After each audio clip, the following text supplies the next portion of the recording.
ଆଜି ପୁଣି କମିଲା ସୁନା ଓ ରୂପା ଦର। ଲଗାତାର ଦ୍ୱିତୀୟ ଦିନରେ ସୁନା ଓ ରୂପା ଦର କମିଥିବା ଦେଖିବାକୁ ମିଳିଅଛି। 24 ଓ 22 କ୍ୟାରେଟ୍ ସୁନା ଦର କେତେ କମିଅଛି ସମ୍ପୂର୍ଣ୍ଣ ତଥ୍ୟ ଜାଣିବା ପାଇଁ ଭିଡ଼ିଓଟିକୁ ଶେଷ ପର୍ଯ୍ୟନ୍ତ ଦେଖନ୍ତୁ।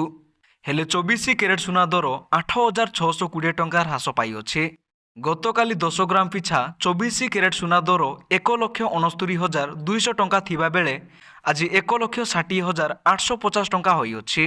ସେହିପରି 22 କ୍ୟାରେଟ୍ ସୁନା ଦର ଗତକାଲି 1,55,100 ଟଙ୍କା ଥିବାବେଳେ ଆଜି 22 କ୍ୟାରେଟ୍ ସୁନା ଦର 7,900 ଟଙ୍କା କମି 1,47,200 ଟଙ୍କା ରହିଅଛି। ଅନ୍ୟପଟେ ରୂପା ଦର ମଧ୍ୟ କମିଅଛି।